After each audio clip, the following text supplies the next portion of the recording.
Hello friends, welcome to Learnology. Today's topic of our discussion is a very important topic, that is types of reflexes.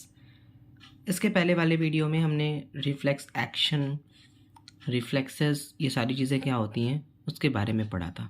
So let's get started with the lecture guys. So first of all, how many types of reflexes are there? So mainly reflexes are of two types. First is natural reflexes and second is condition reflexes. Natural reflexes को हम inborn reflex भी बोलते हैं, condition को हम acquired reflex भी बोलते हैं. क्यों बोलते हैं अभी समझ में आ जाएगा. First is natural which is also called inborn reflex.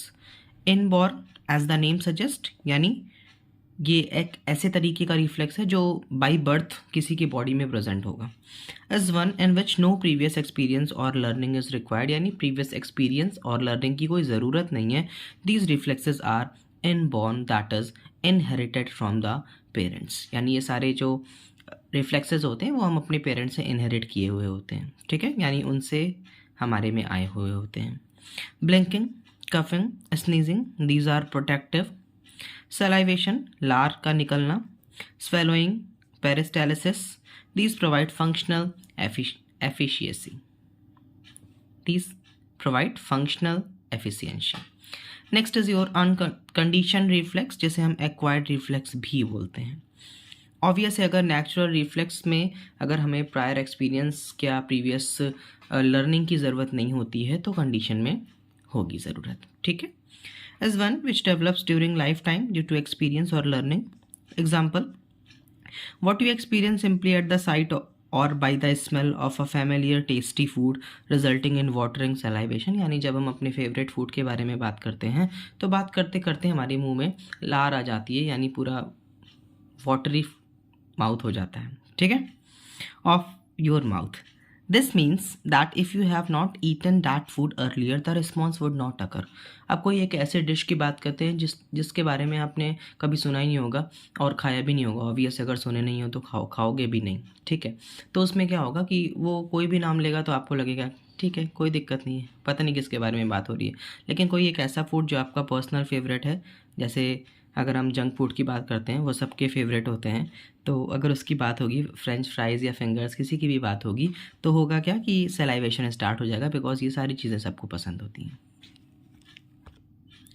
Salivation can occur as a natural reflex also, and salivation natural reflex से भी होता है. Saliva starts flowing down when you chew और eat food, but in the above example of salivation, वैसे तो saliva तब भी वो होता है, रिलीज़ होना स्टार्ट हो जाता है जब आप वो करते हो, किसी चीज़ को चबाते हो या खाते हो. लेकिन यहाँ पर जो हम एग्जाम्पल सलाइवेशन की बात कर रहे हैं, द साइट और the smell of food was enough for a response. यहाँ पर उसकी स्मेल ही काफ़ी है रिस्पॉन्स को क्रिएट करने के लिए. These your brain actually remembered the taste of the food and worked in an unconscious way. Such condition reflexes are not inborn, यानी ऐसे condition reflexes जो होते हैं वो acquired होते हैं, inborn नहीं होते हैं. That's why these type of reflexes are also called acquired reflexes. A condition reflex is an involuntary, बिल्कुल condition reflex involuntary है, a spontaneous automatic response brought about due to a previously learned experience. यानी पहले से अगर आपको experience नहीं है तो condition reflex नहीं हो पाएगा. नेक्स्ट जो हमें पढ़ना है इसी में कॉन्टिन्यूएशन में, that is Pavlov experiment on a dog. यानी पेवलोव एक साइंटिस्ट का नाम है, उन्होंने डॉग पर एक एक्सपेरिमेंट किया था. क्या किया था, किस चीज़ को देखने के लिए किया था, वो सारी चीज़ें पढ़ेंगे. अब इन्होंने किया क्या था, कंडीशन रिफ्लेक्स को डेवलप करने के लिए या उसका कॉन्सेप्ट समझाने के लिए इन्होंने डॉग पर एक्सपेरिमेंट किया था. ठीक है. A classical example of developing a condition reflex is that of Pavlov experiment on a dog. ये बहुत फेमस एक्सपेरिमेंट है, सबको पता होता है इसके बारे में. This famous Russian botanist biologist noted that under normal condition no animal will secrete saliva in response to the ringing of a bell or to any other sound. ऐसा थोड़ी होगा कि कोई भी डॉग की अगर हम बात करते हैं तो अगर वो बैठा है तो और आप घंटी बजाओगे तो उससे क्या ही फ़र्क है, घंटी बजाते रहो, कोई मतलब नहीं है. इन्होंने पहली कंडीशन में घंटी बजाया. ठीक है. उसके बाद क्या किया, But when a bell was repeatedly sound simultaneously with the presentation of food during an adequate period of training, the dog salivated at the sound of the bell even when there was no food at that time. इन्होंने क्या किया, सबसे पहले एक condition में dog के सामने घंटी बजाई, ठीक है, एज सच कोई फ़र्क पड़ा नहीं, लेकिन थोड़े टाइम बाद उन्होंने दूसरे प्रोसेस को परफॉर्म किया कि घंटी भी बजाई और थोड़े टाइम बाद क्या किया, उन्होंने उसको खाना ला कर दे दिया। तो उसके माइंड में एक रिफ्लेक्स रेडी हो गया कि घंटी बजेगी उसके बाद खाना आएगा, ठीक है।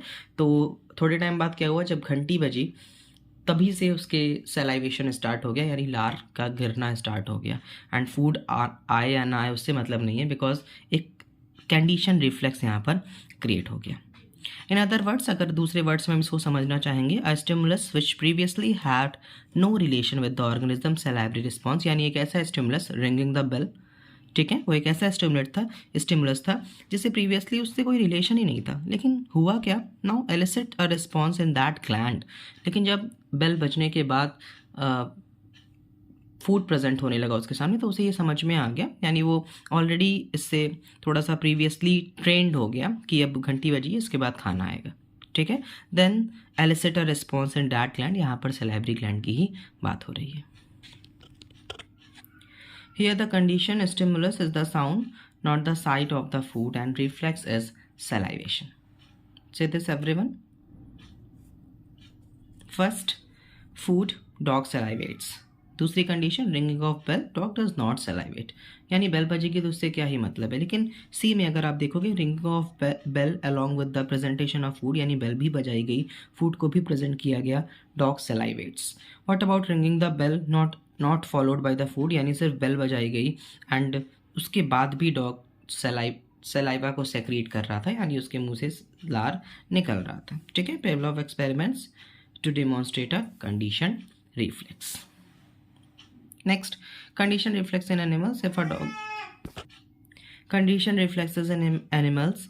If a dog at a distance sees you simply kneeling down, thus the dog runs away. This is a very common observed condition reflex found in dogs.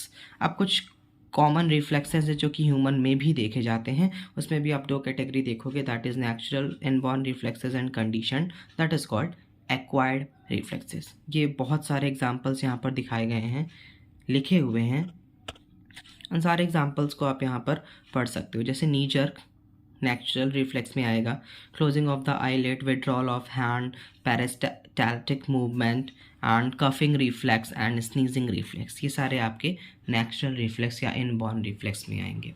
Second is your condition reflex. Condition reflex जिसे हम acquired reflex भी बोलते हैं, seeing the teacher entering the classroom you stand up, यानी कोई teacher enter करता है तो आप खड़े हो जाते हो, ये कंडीशन रिफ्लेक्स है जिससे आपको सिखाया जाता है, ठीक है, प्रीवियस ऐसे कोई नॉलेज नहीं होती है।